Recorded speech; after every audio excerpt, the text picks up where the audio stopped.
नमस्कार। ये तस्वीरें तो आपने देखी ही होंगी। ये G7 की तस्वीरें हैं मीटिंग की, जो कि फ्रांस में हुई।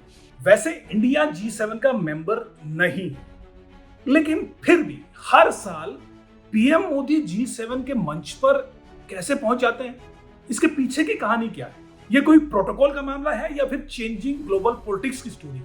इसको थोड़ा समझते हैं। सबसे पहले G7 को समझते हैं कि G7 क्या है। G7 दरअसल जो दुनिया की टॉप 7 बिगेस्ट डेवलप्ड इकोनॉमीज हैं, उनका ग्रुप है।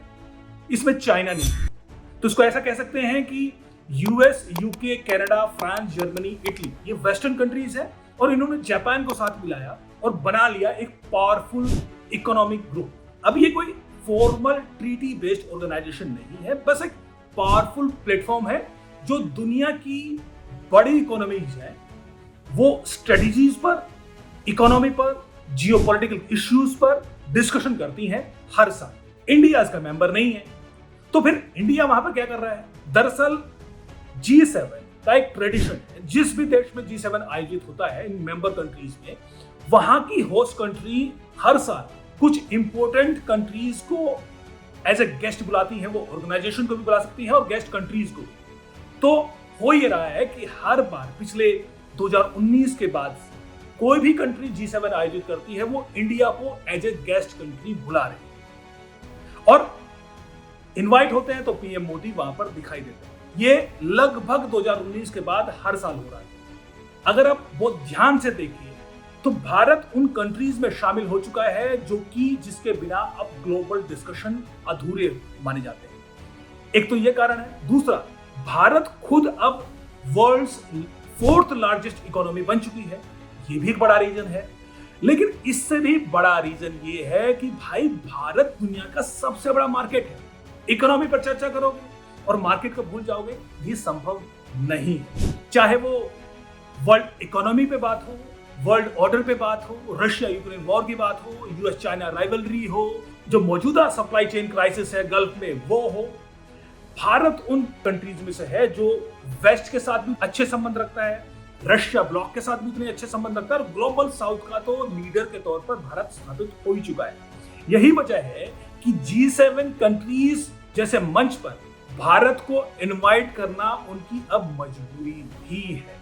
ऐसा नहीं है कि सिर्फ इंडिया है, ब्राजील भी अक्सर इस मंच पर दिखाई देता है। इस बार जो दूसरी कंट्रीज बुलाई गई हैं उनमें ऑस्ट्रेलिया भी था, साउथ अफ्रीका भी था, साउथ कोरिया था, यूक्रेन था, यूएई था।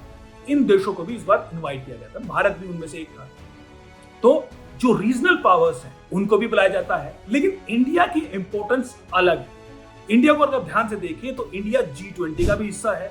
जो G7 के ठीक सामने एक बड़ा ग्रुप है वो है ब्रिक्स का, जिसमें ब्राजील है, रशिया है, इंडिया है, चाइना है और साउथ अफ्रीका है।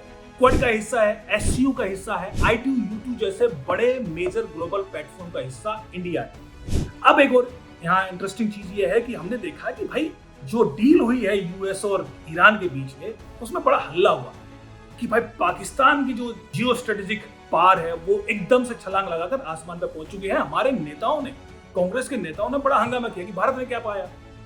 आज पाकिस्तान को देखिए, उसकी जो जियो स्ट्रेटेजिक पार है वो एकदम से आसमान छू चुकी है। पाकिस्तान को ऐसी स्थिति में भी क्यों इन्वाइट नहीं किया? अभी इतनी बड़ी डील उसने कराई है, क्योंकि इकोनॉमी का तो छोड़ दीजिए, इकोनॉमी तो उसकी दूर दूर तक कहीं नहीं है, लेकिन जो जियोपॉलिटिकल सिचुएशन में वो उसको इतना बड़ा बताया जा रहा है, उसको भी इनवाइट नहीं किया। भाई पाकिस्तान को आज तक G7 के मंच पर इनवाइट नहीं किया। और G7 छोड़िए, जो उसका खास दोस्त है चाइना, जिस ग्रुप में चाइना है, यानी ब्रिक्स में भी पाकिस्तान को एज ए गेस्ट कंट्री आज तक इनवाइट नहीं किया गया है।